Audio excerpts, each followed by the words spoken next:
Hi everyone, I am Vamsi. I am from Lendi Institute of Engineering and Technology. As a part of Value Education Project, Learning from Ethical Role Models, I am here to interview Rajeshri. Madam is a lab in charge from respected hospital name ma'am? MGM 7 Hospital, 7 Hills Hospital, and uh, thanks for this opportunity to make an interview with Madam. Hi Madam. Madam మీరు మీ యొక్క ప్రొఫెషన్లోని చాలామందిని చూసుంటారు కదా, అంటే మీ యొక్క experience మీరు మొదటి నుంచి ఇప్పటి వరకు మీరు చాలా సంవత్సరాల నుంచి మీరు ఈ యొక్క ప్రొఫెషన్లో ఉన్నారు, అంటే మీరు చాలామంది పేషెంట్స్ని కూడా మీరు డీల్ చేశారు కాబట్టి మీకు వారి యొక్క బిహేవియర్ గురించి మీకు చాలా బాగా తెలుస్తుంది. మీరు మొదట్లో చాలామందిని చూసేవారు కదా, అప్పటికి ఈ కాలంలో వచ్చే పేషెంట్స్కి మీరు ఏమైనా కంపారిజన్ చూసారా? మీ మొదట్లో ఉన్న పేషెంట్స్కి ఇప్పటికి ఉన్న ఏమైనా కంపారిజన్ చేశారా? పేషెంట్స్ అప్పట్లో కొంచెం అంటే హెల్త్ మీద అండ్ వాటి అవేర్నెస్ కొంచెం తక్కువ. ఇప్పుడు అవేర్నెస్ ఉంది అండ్ మనం చెప్పేవి కూడా మంచిగా అర్థం చేసుకోగలుగుతున్నారు బికాజ్ ఆఫ్ అవేర్నెస్ అవన్నీ, సోషల్ మీడియా అని అండ్ కమ్యూనికేషన్ మంచిగా ఉండడం అని ఇవన్నీ మంచిగా ఉన్నాయి. So easy to explain and easy to వాళ్ళని ఏంటి కండిషన్ అన్నది మనం చెప్పడానికి ఈజీ అవుతుంది అన్నమాట. మేడం, మీ యొక్క ఈ యొక్క జర్నీలోని మీ యొక్క ఎక్స్పీరియన్స్లోని ఎప్పుడైనా సరే మీరు ఒక ఎథికల్ డైలమాని ఫేస్ చేస్తారా? అంటే విలువకు సంబంధించింది ఒక నిర్ణయం తీసుకోవడానికి, అలాంటి విలువలతోటి ఒక నిర్ణయాన్ని మీరు తీసుకోవడానికి అలాంటి ఎక్స్పీరియన్స్ని మీరు ఎప్పుడైనా ఎక్స్పీరియన్స్ చేశారా? చేశాను డెఫినెట్గా. కొన్ని సిచ్యువేషన్లో క్రిటికల్ సిచ్యువేషన్స్ ఉంటాయి. ఇదర్ పేషెంట్ కండిషన్ బాగలేకపోయినా, పేషెంట్ కొంచెం సెన్సిటివ్ అయినప్పుడు అటెండర్స్ వాళ్ళు రిక్వెస్ట్ చేస్తారు కంప్లీట్గా కండిషన్ ఏంటనేది వాళ్ళతో చెప్పొద్దండి ఇలా అని చెప్పేసి. అట్ ద సేమ్ టైం కొన్ని ఆపరేషన్స్ అయినప్పుడు, బిగ్ ఆపరేషన్స్ అయినప్పుడు వాళ్ళు ఏజ్డ్ పర్సన్స్ అవుతారు, లేదా వాళ్ళకి కొన్నిసార్లు విల్లింగ్ ఉండదు పేషెంట్కి చేయించుకోవాలి.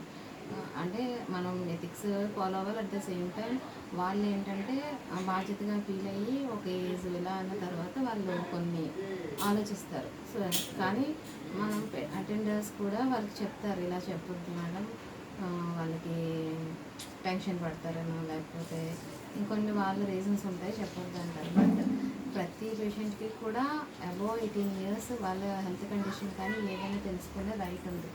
అకార్డింగ్ టు మన ఇండియాలో రైట్ ఉంది. సో అది కూడా మనం ఫాలో అవ్వాలి. At the same time patient కూడా హర్ట్ చేయకూడదు.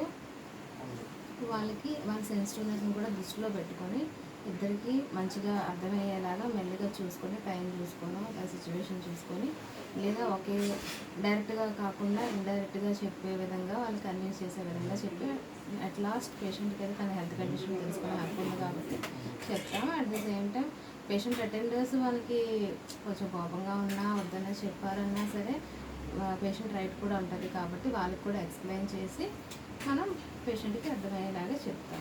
అది చాలా క్రిటికల్ కండిషన్. మా ప్రొఫెషన్లో మాత్రం అది చాలా క్రిటికల్ సిచ్యువేషన్ మాకు.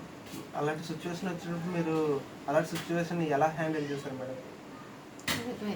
హ్యాండిల్ చేయడం అట్ ద సేమ్ పేషెంట్కి చెప్పాలి అండ్ అటెండర్స్ మాట కూడా వినాలి. ఎందుకంటే వాళ్ళు కూడా పేషెంట్ కోసమే ఆలోచిస్తారు కాబట్టి అటెండర్స్ మాట కూడా వాల్యూ ఇవ్వాలి మనము.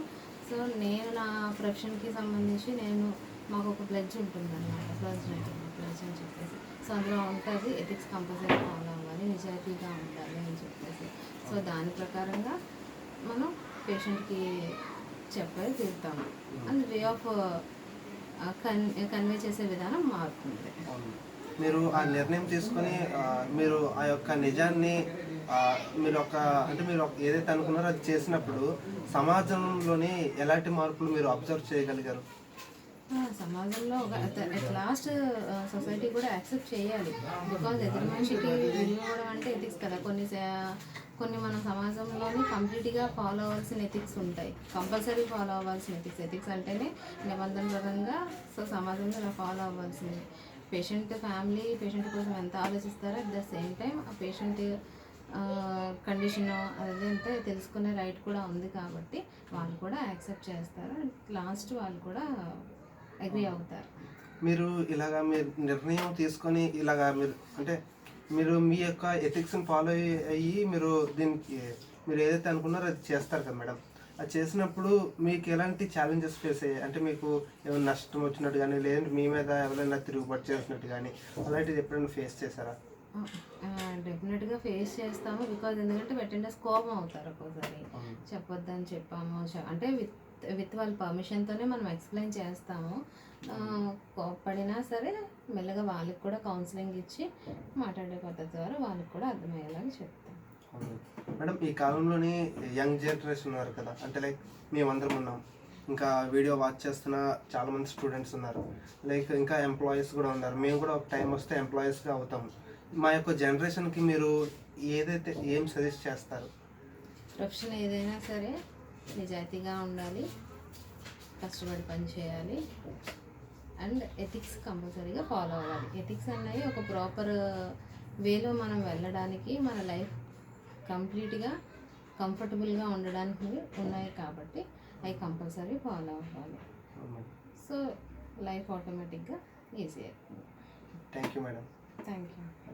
This project is for my academic purpose as a part of ethical subject, and this video is been ended here. Thank you.